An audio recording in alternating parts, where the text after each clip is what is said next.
Olá pessoal, mais uma videoaula do canal Ciência Química Online. E nesta videoaula nós iremos conhecer um pouco mais sobre as interações do tipo dipolo-dipolo, resolvendo exemplos aqui, o exemplo que nós temos em tela.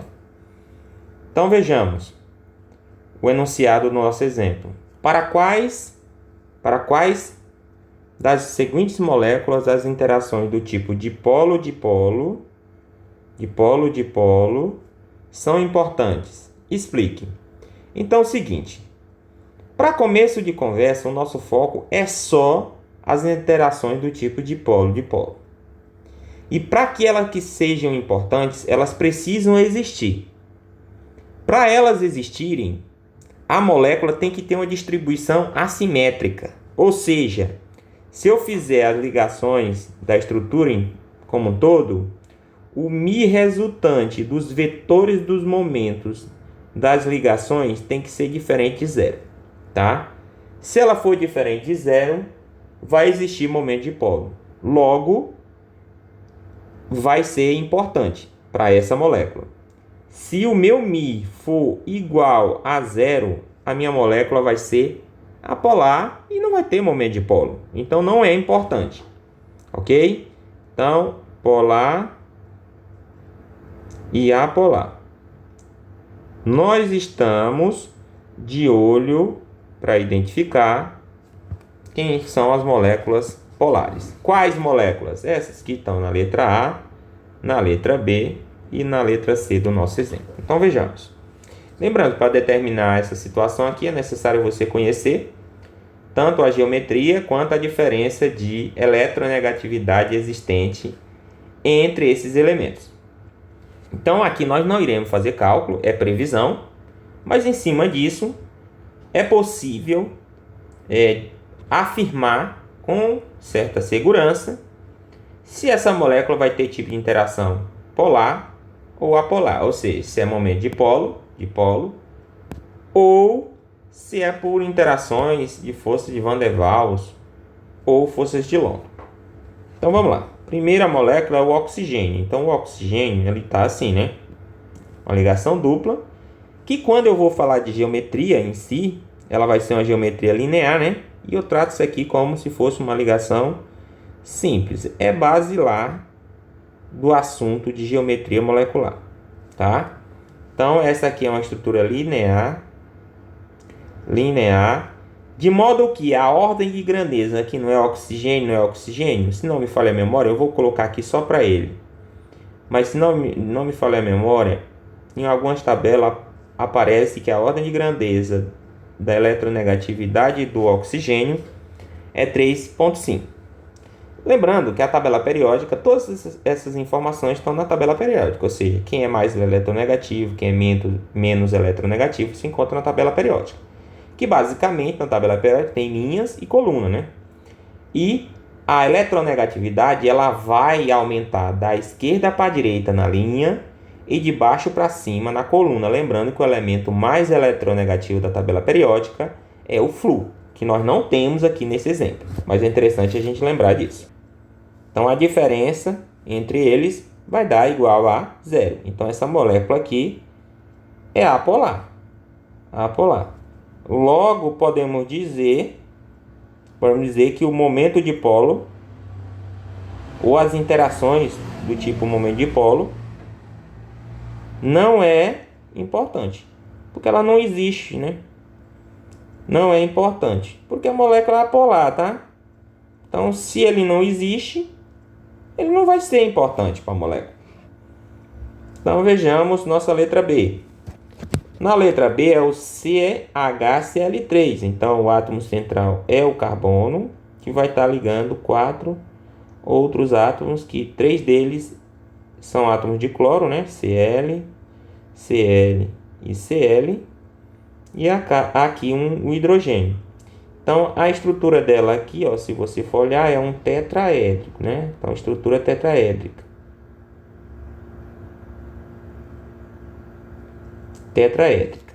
Então, sabendo disso, sabemos que vão estar opostos. Eles vão estar opostos em relação um aos outros. Lembrando que dois cloros estarão opostos na disposição do plano.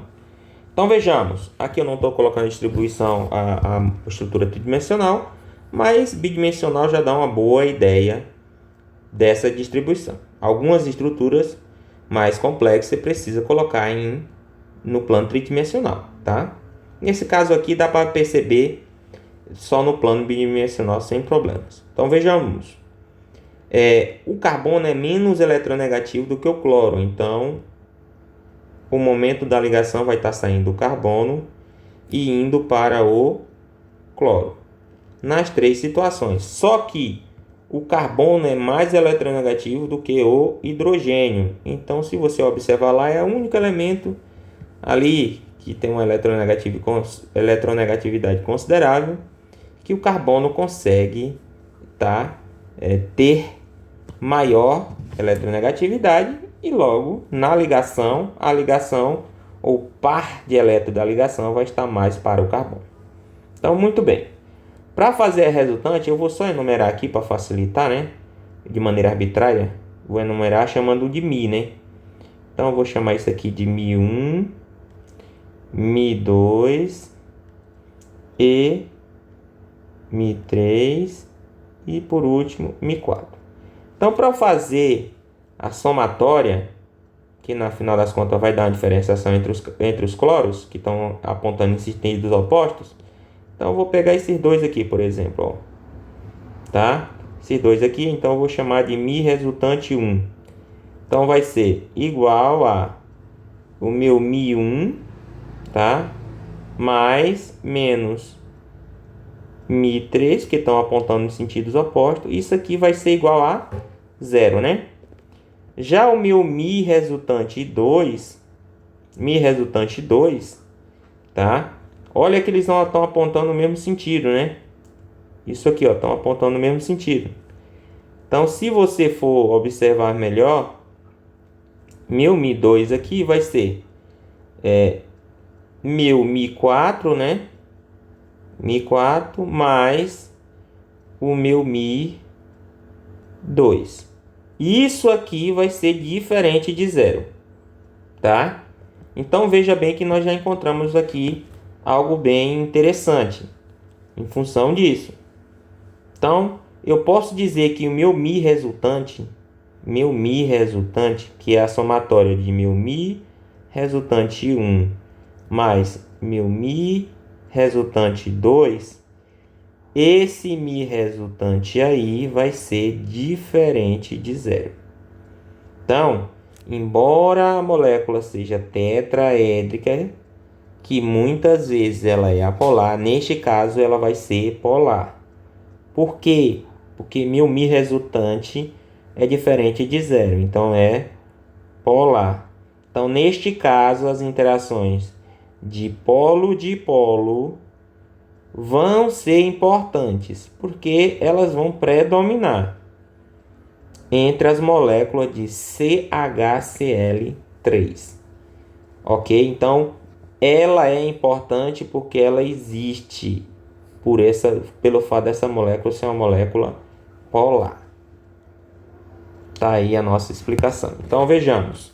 O último exemplo, o último composto do nosso exemplo é o BBr3. Então, vejamos mais uma vez. Então, aqui é o boro, né? Vai ficar no centro e ligando a 3 átomos de bromo, tá? Br, tá? E essa estrutura aqui é triangular, né? Triangular. É uma estrutura triangular.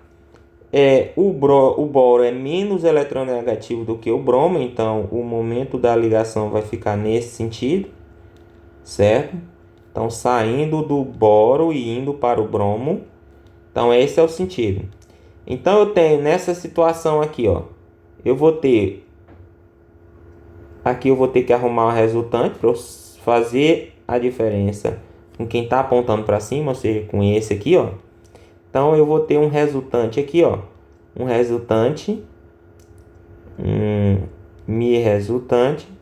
E esse Mi resultante aqui, que eu vou chamar Mi resultante linha, ele é igualzinho, ele vai ter que ser igualzinho ao Mi, eu esqueci de, vamos enumerar, Mi1, Mi2 e o Mi3, tá? Então, o resultante entre Mi2 e Mi3, que é esse Mi resultante linha, ele vai ter que ser igual, tá? Em módulo, ele vai ter que ser igual, tá? Então, se eu pegar lá, ó, em módulo, o Mi1, ele vai ser igual ao meu Mi resultante linha, tá? Então, ele vai ter a mesma ordem de grandeza, só que eles estão apontando em sentidos opostos, né? Então, se eu for olhar, ó, quem está para cima é positivo, quem está para baixo é negativo, olhando o plano cartesiano, por exemplo. Tá? Então, fica, meu Mi resultante vai ser igual o Mi1, tá? Mais menos o meu Mi resultante linha, tá? Esse Mi aqui, resultante, vai ser igual a zero. Então, minha molécula vai ser apolar. Logo, as interações de momento dipolo não serão importantes, tá? Então, nessa situação aqui, o dipolo não será importante. Por quê? Porque ele não vai existir. Ela é uma molécula apolar, ela vai ter interação do tipo forças de London ou forças de Van der Waals, pelo fato da distribuição da nuvem eletrônica aqui ser homogênea praticamente, tá? E logo, se o momento dipolo não existe na molécula, então não podemos dizer que ele não é importante para aquela molécula, que é o caso das duas situações, o BBr3 e o oxigênio. Certo, pessoal?